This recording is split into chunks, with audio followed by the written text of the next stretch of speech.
Sa ngalan ng Ama at ng Anak at ng Espiritu Santo. Amen. Sumainyo ang Panginoon. At sumaiyo rin. Mga kapatid kay Kristo at mga kadiboto, muli tayo po ay tinipon ng ating Nuestro Padre, Jesus Nazareno, bilang kaanib ng angka ng Diyos. Tinipon niya tayong lahat sapagkat mahal niya tayo. Kaya dumulog po tayo sa ating maawaing Panginoon na nagpapatawad ng lubos. Inaamin ko sa makapangyarihang Diyos At sa inyo mga kapatid, nalubha akong nagkasala sa isip, sa salita, sa gawa, at sa aking pagkukulang. Kaya isinasamo ko sa mahal na Birheng Maria, sa lahat ng mga anghel at mga banal, at sa inyo mga kapatid, na ako'y ipanalangin sa Panginoong ating Diyos. Kaawaan tayo ng makapangyarihang Diyos. Patawarin tayo sa ating mga kasalanan at patnubayan tayo sa buhay na walang hanggan. Amen. Panginoon, kaawaan mo kami. Panginoon, kaawaan mo kami. Kristo, kaawaan mo kami. Kristo, kaawaan mo kami. Panginoon, kaawaan mo kami. Panginoon, kaawaan mo kami. Manalangin tayo. Ama naming makapangyarihan, gawin mong lagi naming matapat na sundin ang loob mo upang kami wagas na makapaglingkod sa iyo. Sa pamamagitan ni Jesucristo, kasama ng Espiritu Santo, magpa sa walang hanggan. Amen. Magsiupo muna ang lahat.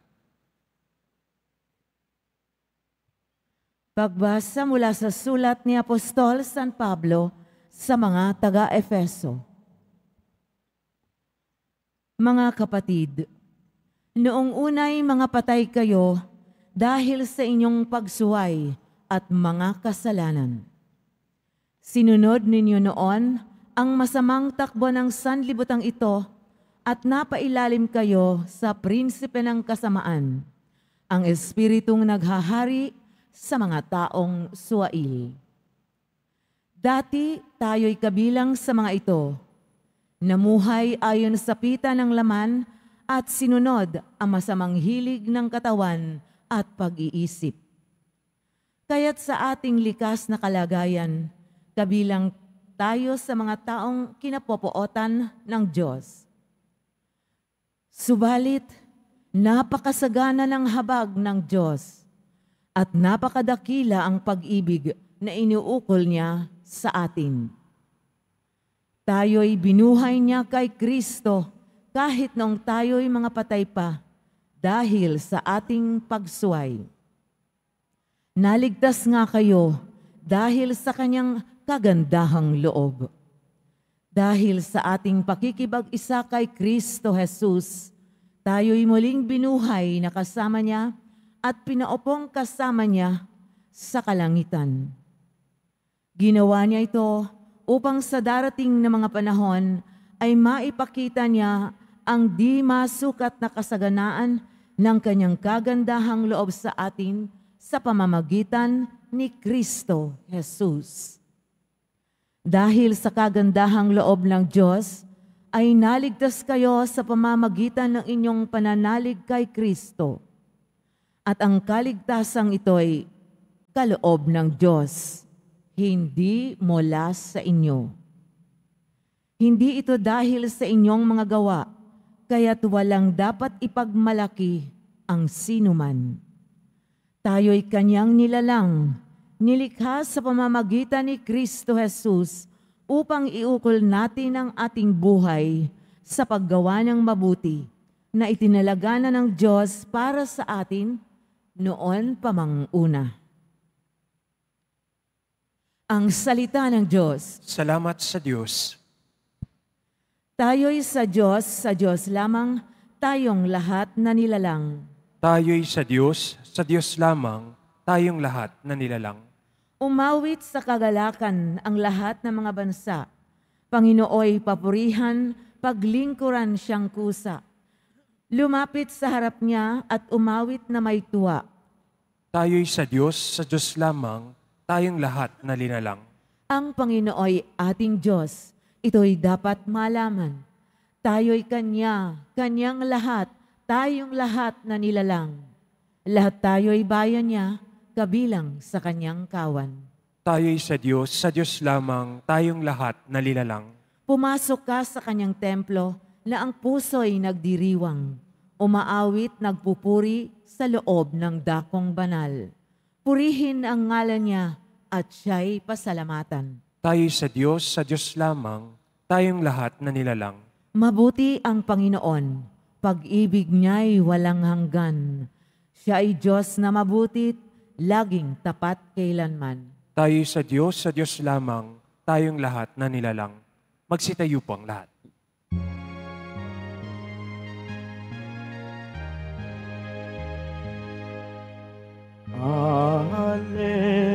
Alleluia, Alleluia, Alleluia, Alleluia.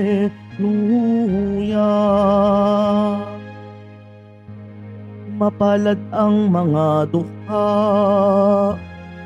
na tanging Diyos na lumikha, ang pag-asa at adhika. Alleluia,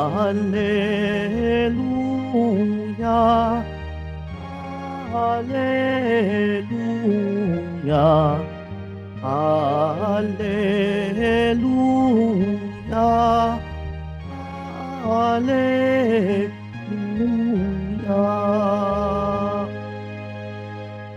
Sumainyo ang Panginoon. At sumaiyo rin. Ang mabuting balita ng Panginoon ayon kay San Lucas. Papuri sa iyo, Panginoon.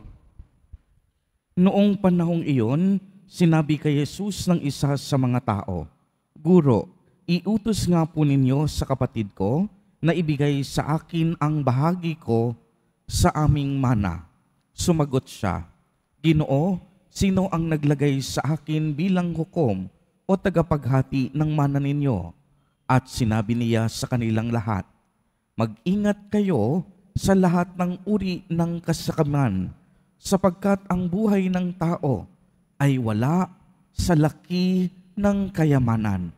At pagkatapos ay isinaysay ni Jesus ang talinhagang ito. Ang bukirin ng isang mayaman ay umani ng sagana, kaya't nasabi niya sa sarili, Ano ang gagawin ko? Wala na akong paglagyan ng aking ani.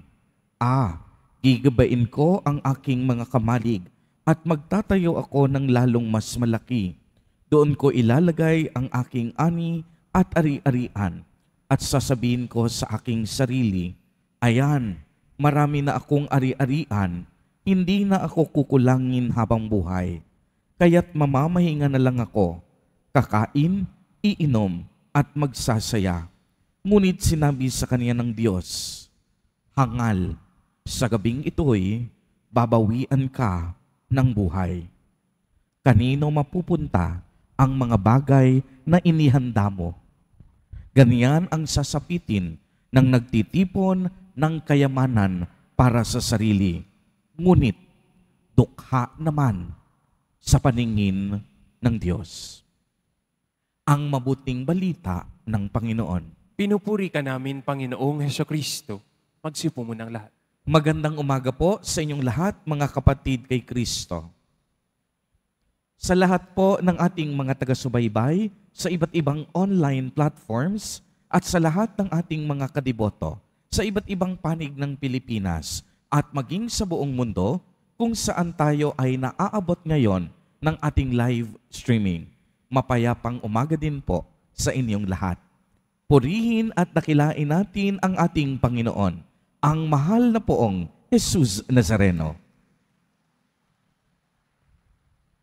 Mga kapatid kay Kristo at mga kadiboto, malugod po namin kayong tinatanggap sa Basilica Minor at Pambansang Dambana ni Jesus Nazareno. Sa araw na ito ay ipinababatid po ni Jesus Nazareno na hindi natin kailangan ang labis na yaman ng mundo upang maging masaya. Uulitin ko po sapagkat ito'y napakahalaga, ipinapaalala sa atin ni Jesus Nazareno na hindi natin kailangan ang labis-labis na kayamanan ng mundo upang matagpuan natin ang kaligayahan sa ating buhay. dapat matagpuan natin ang kaligayahang ito sa piling ng Diyos. Uulitin ko, ang kaligayahan ng tao wala dapat sa yaman ng mundo, kung hindi sa piling ng Panginoong Diyos. Dapat matagpuan natin yung kaligayahan natin sa paglilingkod sa Diyos, sa araw-araw na pagpupuri at pasasalamat sa Kanya, sa konteksto ng banal na Eucharistia, at hindi sa mga material na bagay na maaaring mabulok at mawala. Kadalasan po kasi ang mga tao nasisilaw sa kinang ng kayamanan. At nakululungkot pa po dahil sa paghahangad natin ng sobrang kayamanan, ng sobrang pera, ng sobrang katanyagan, nagiging mitsa pa ito ng mga hidwaan sa pamilya, ng mga hindi pagkakaunawaan, ng pagkasira ng mga relasyon, at higit sa lahat, yung binanggit sa Ebanghelyo, ang pagiging ganid at pagiging makasarili. Sinabi ni Jesus Nazareno sa araw na ito, mag-ingat kayo sa lahat ng uri ng kasakaman, sapagkat ang buhay ng tao ay wala sa laki ng kaniyang yaman. Ibig sabihin, hindi sa kayamanan masusukat ang tunay na dangal ng tao. Kaya nga lagi kong sinasabi, ang nakalulungkot baligtad, ang nangyayari sa ating lipunan, tila baga marami sa atin nakatutok sa estado ng buhay. Kapag mas mayaman ka, ikaw yung tinitingala, at kung mahirap at pobre ka, kadalasan hindi ka binibigyang halaga. Mas hindi napakikinggan ang tinig ng maliliit dahil minsan pera na lang ang nagpapatakbo sa ating sistema. Kaya nga ang Diyos, ang takbuhan ng mga inaapi at ng mahihirap. At ito marahil ang karanasan ng marami sa atin. Hindi po ba't kapag tayo'y walang-wala na, kapag tayo ay sadsad na sa ating kalagayan, tanging sa Diyos tayo umakapit at umaasa. Ganitong pagkapit ang nais ng Diyos, hindi lang dahil may matindi tayong pangangailangan, kung hindi dahil tanging ang Diyos ang magbibigay katuturan at kahalagahan sa ating buhay. Kaya nga po sinasabi natin na ang kaharian ng Diyos ay ang pagpapala ng Diyos na ibinibigay sa mga taong may pananampalataya. Ang mga dukha, ang mga nagdadalamhati, ang mga inaalipusta, ang mga nagugutom, the lost, the last, the least, lahat yan espesyal sa puso ng Diyos. Mayroon tayong iba't ibang kwento, kahinaan at kalakasan. Lahat tayo, iba-iba ang layunin, mithiin at karanasan sa buhay. Gayunpaman, tinawag tayo ni Jesus Nazareno, hindi para sa kayamanan, kung hindi para sa paglilingkod sa kaniyang kaharian, kung saan matatagpuan natin ang tunay na kayamanan ng mundo.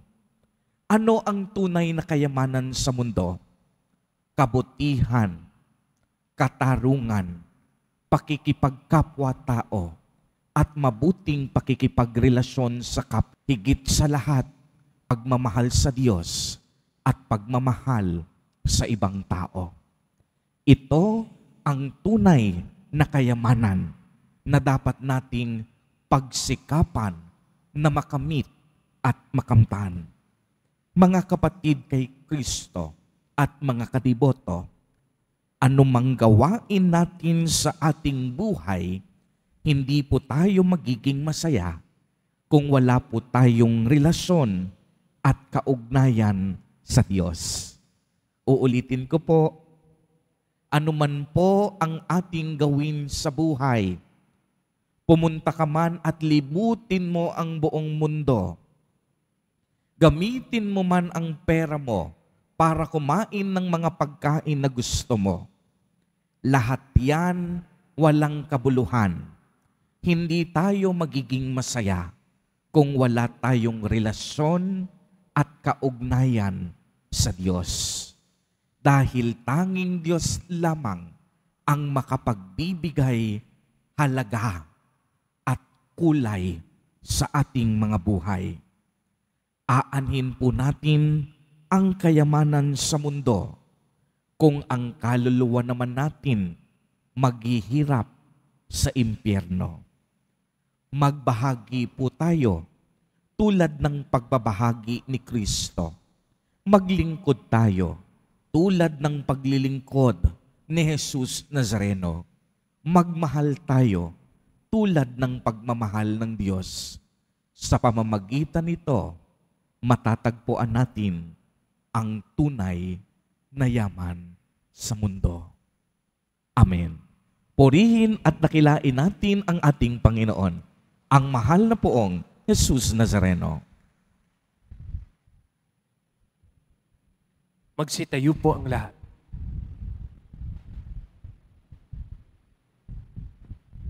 Minamahal kong mga kapatid, may pananalig na walang mahal kong mga kapatid, may pananalig na walang maliw sa pagkalinga ng Diyos sa atin.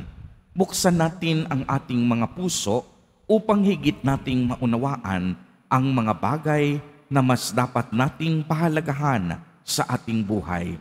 Sa bawat panalangin ang atin pong itutugon, Ama, paunlarin mo kami sa iyong pamamaraan. Ama, paunlarin mo kami sa iyong pamamaraan.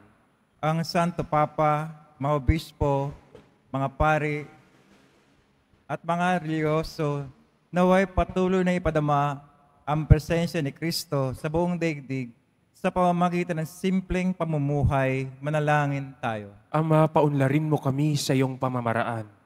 Ang katarungan at pagkakapantay-pantay naway maisulong sa pamamagitan ng mga pagkabagong politikal, panlipunan, at pangkabuhayan. Manalangin tayo. Ama, paunlarin mo kami sa iyong pamamaraan.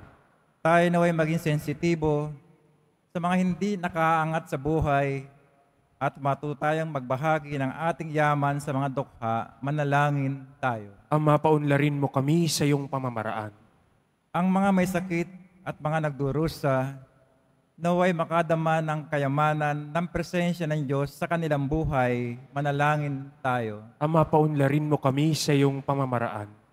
Ang mga yumao, naway biyayaan ng awa ng Panginoon ng liwanag, kapayapaan, at kapahingahang walang hanggan. Manalangin tayo. Ama, paunlarin mo kami sa iyong pamamaraan. Isama po natin sa ating mga kahilingan ang mga kapatid at katiboto natin na nagdiriwang ng kanilang kaarawan sa araw na ito. Ang mga mag-asawang nagdiriwang ng anibersaryo ng kanilang mga kasal.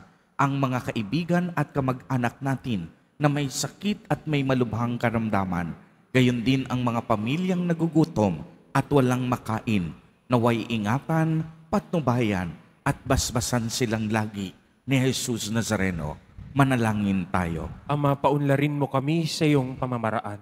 Ama naming Diyos, pinasasalamatan ka namin sa iyong napakaraming biyaya sa amin. Tulungan mo kaming may pananagutang gamitin ang aming ari-arian na nagmula sa iyo. Hinihiling namin ito sa pamamagitan ni Kristo na aming Panginoon. Amen. Magsiupo muna ang lahat.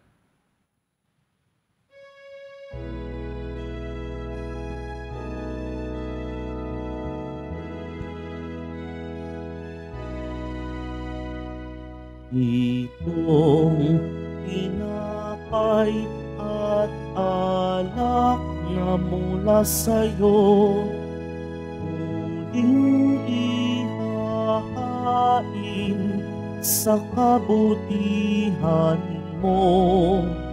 Kunin at tanggapin alay sa'yo. Pasasalamat ng puso.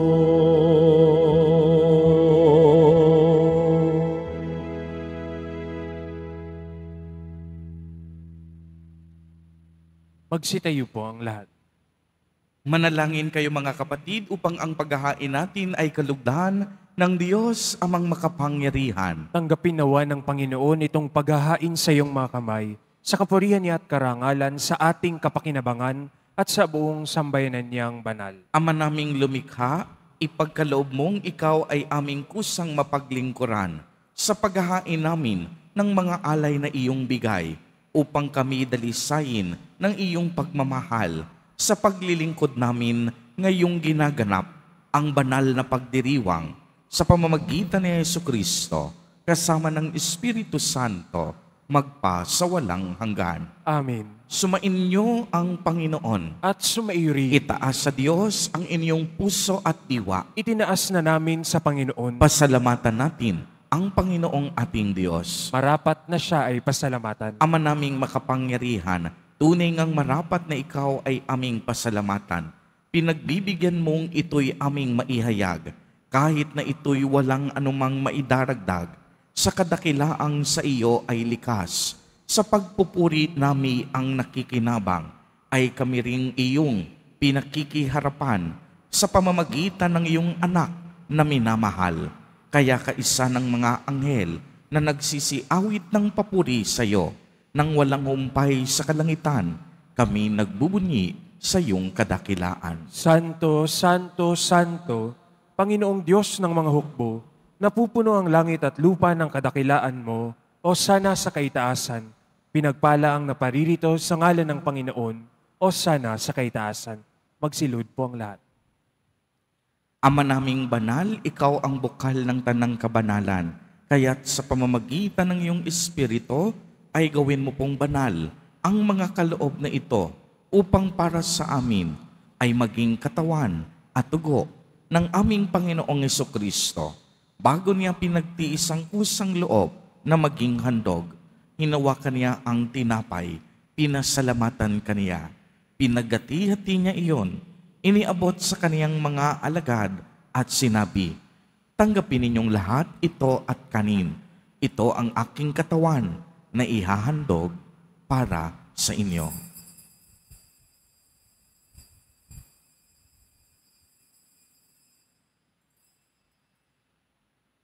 Gayon din naman noong matapos ang hapunan, hinawakan niya ang kalis, muli kanyang pinasalamatan. Iniabot niya ang kalis sa kaniyang mga alagad at sinabi, "Tanggapin ninyong lahat ito at inumin. Ito ang kalis ng aking dugo, ng bago at walang hanggang tipan, ang aking dugo na ibubuhos para sa inyo at para sa lahat sa ikapagpapatawad ng mga kasalanan. Gawin ninyo ito sa pag-alaala sa akin."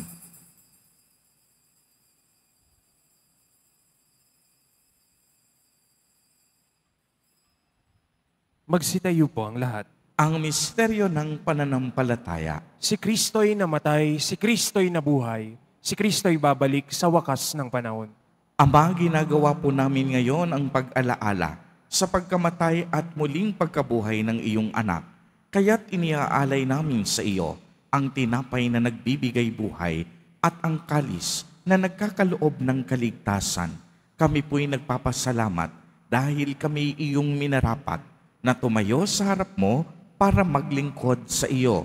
Isinasamo namin na kaming magsasalo-salo sa katawan at dugo ni Kristo ay mabuklod sa pagkakaisa sa pamamagitan ng Espiritu Santo. Ama, lingapin mo ang iyong simbahang laganap sa buong daigdig. Puspusin mo kami sa pag-ibig kay isa ni Francisco na aming Santo Papa at ni Jose na aming Obispo at ng Tanang Kaparian. Alalahanin mo rin ang mga kapatid naming nahimlay nang may pag-asang sila'y muling mabubuhay, gayon din ang lahat ng mga pumanaw. Kaawaan mo po sila at patuloyin sa iyong kaliwanagan. Kaawaan mo at pagindapatin kaming lahat na makasalo sa iyong buhay na walang wakas, kaisa ng mahal na Birheng Maria na Ina ng Diyos, ng kabiyak ng puso niyang si San Jose, kaisa ng mga apostol at ng lahat ng mga banal na namuhay dito sa daigdig ng kalugod-lugod sa iyo, maipagdiwang nawa namin ang pagpupuri sa ikararangal mo sa pamamagitan ng iyong anak na aming Panginoong Hesukristo. Sa pamamagitan ni Kristo, kasama niya at sa Kaniya, ang lahat ng parangal at papuri ay sa iyo, Diyos amang makapangyarihan, kasama ng Espiritu Santo, magpa sa walang hanggan. Amen. Sa tagubilin ng mga nakagagaling na utos at turo ni Jesus na Panginoon natin at Diyos, ipahayag po natin ng lakas loob. Ama namin, sumasalangit ka. Sambahin ang ngalan mo, mapasa amin ang kaharian mo, sundin ang loob mo dito sa lupa para ng sa langit. Bigyan mo kami ngayon ng aming kakanin sa araw-araw at patawarin mo kami sa aming mga sala para ng pagpapatawad namin sa nagkakasala sa amin at huwag mo kaming ipahintulot sa tukso at iadya mo kami sa lahat ng masama. Hinihiling namin na kami iadya sa lahat ng masama, pagkalooban ng kapayapaan araw-araw, iligtas sa kasalanan at ilayo sa lahat ng kapahamakan, samantalang aming pinananabikan ang dakilang araw ng pagpapahayag ng tagapagligtas naming si Hesukristo. Sapagkat iyo ang kaharian at ang kapangyarihan at ang kapurihan magpakailanman. Amen. Panginoong Hesukristo, sinabi mo sa iyong mga apostol, kapayapaan ang iniiwan ko sa inyo, ang aking kapayapaan ang ibinibigay ko sa inyo. Tunghayan mo ang aming pananampalataya at huwag ang aming mga pagkakasala. Pagkalooban mo po kami ng kapayapaan at pagkakaisa ayon sa iyong kalooban, kasama ng Espiritu Santo, magpa sa walang hanggan. Amen. Ang kapayapaan ng Panginoon ay laging sumainyo. At sumairi. Magbigayan po tayo ng kapayapaan sa isa't isa.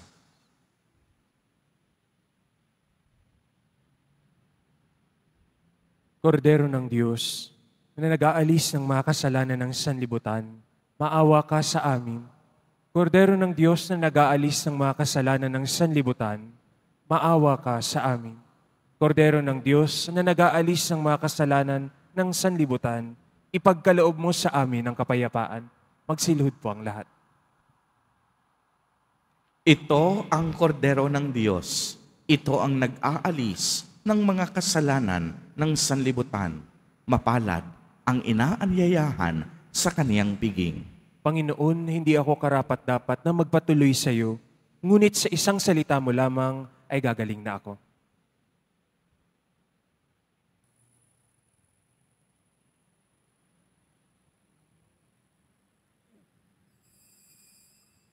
Para sa lahat ng tatanggap ng banal na komunyon, sasagot po tayo ng amen pagkasabi ng pari o ng lay minister ng katawan ni Kristo at isubo agad sa bibig bago umalis sa harapan ng pari o lay minister.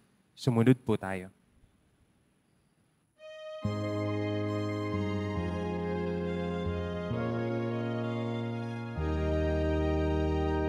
Magsitayo po ang lahat.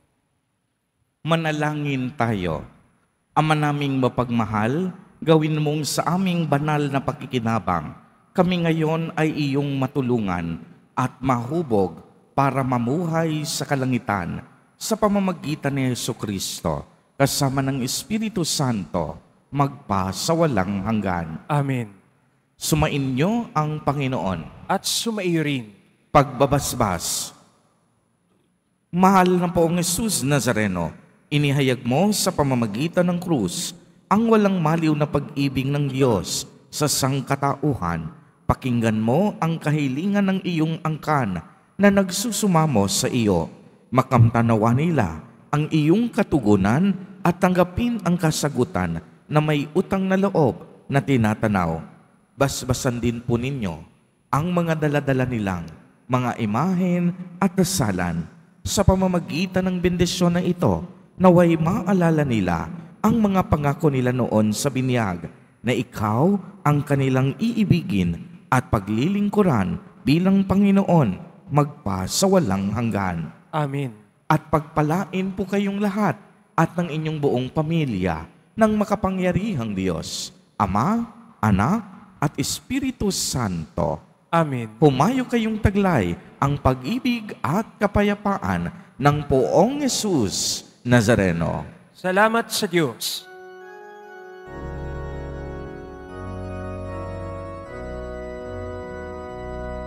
Nuestro Padre Jesus Nazareno, sinasamba ka namin,